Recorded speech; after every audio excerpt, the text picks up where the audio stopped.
ذائقة الموت قال القبر عن رسول الله صلى الله عليه وسلم قال القبر أنا بيت الدود أنا بيت الوحدة أنا بيت الغرباء أما بعد উপস্থিত আমাদের সম্মানিত শ্রদ্ধাভাজন ব্যক্তিবর্গ এখন উপস্থিত হয়েছেন, ছোট বড় ভাইয়ের উপস্থিত, সকলের কাছে এখানে গুছিয়ে কথা বলার মতো কোনো অবস্থা এখানে নেই। আমি এদের সম্পর্কে স্মৃতিচারণ যারা বলেছেন, অনেক বলেছেন, স্মৃতিচারণ করাটাই আমাদের মুখ্য উদ্দেশ্য না।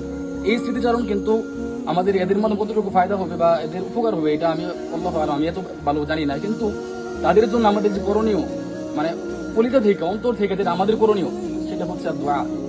রাসূলুল্লাহ সাল্লাল্লাহু আলাইহি ওয়াসাল্লাম বলছেন দোয়া মুখলুল ইবাদ, দোয়া হচ্ছে ইবাদতের মগজ।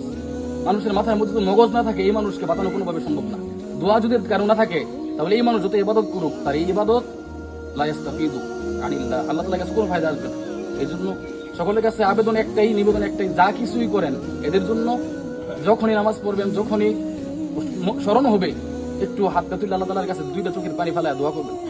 ইনশাআল্লাহ এখানে যারা আছেন এর পিতৃতুল্য ভাইয়েতুল্য কারো দুনিয়াবি কোনো স্বার্থ এখানে নাই। আর রাসূলুল্লাহ সাল্লাল্লাহু আলাইহি ওয়াসাল্লাম বলছেন যেখানে রিয়া নেই, যে ইবাদতের মধ্যে দুনিয়া লৌকিকতা নাই, এই ইবাদত আল্লাহর কাছে কবুল হওয়ার পার্থক্য একটাই, সেটা হচ্ছে আল্লাহ রাব্বুল আলামিনের এই দুনিয়ার মধ্যে যে আরশে আজিমের মধ্যে একটা পার্থক্য, একটা পর্দা, এই পর্দা। সুতরাং আপনি দোয়া করবেন মানে আল্লাহ তাআলা কবুল করবেই করবে। দুইটা চোখের পানি ফেলায় আল্লাহ তাআলার কাছে দোয়া করবেন, এদের জন্য দোয়া কবুল করবেই করবে ইনশাআল্লাহ। তারা নিজেরাও জানতো না যে তারা আজকে লাশ হয়ে কবরে থাকবে। আগের দিন তারা নিজেরা তাদের স্ব-উদ্যোগে কবর করছে, বাস কাটছে, নিজেরা এখানে কত কথা বলছে, তিনজন একসাথে কত সময় তারা একসাথে অতিবাহিত করছে। আমরাও করি, আমরা নিজেরাও জানতাম যে তারা মারা যাবে।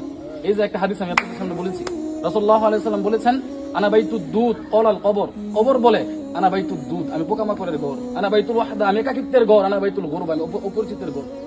কবর সকাল বেলা দুপুর বেলা এই তিনজন লোক তারা মৃত্যুবরণ করেছে, তারা যে সময় এখানে কবর করেছে এই সময় তাদের এই পাশের এই তিনটা জায়গা তাদেরকে ডাকছে, তোমরা কি করতেছো, আজকে তোমরা তাদের জন্য কবর করতেছো, কালকে তোমাদের কবর এখানে।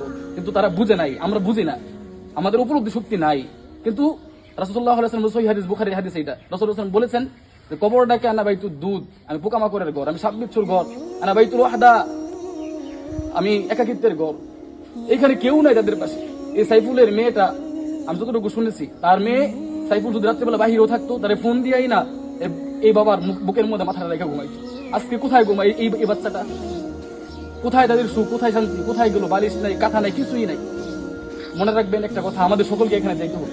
এই জন্য প্রস্তুতি নেন, ইস্তাইদ্দু লিল্লাহি সুবহানাহু ওয়া তাআলা ওয়া লিল আখিরাতি লিল জান্নাহ।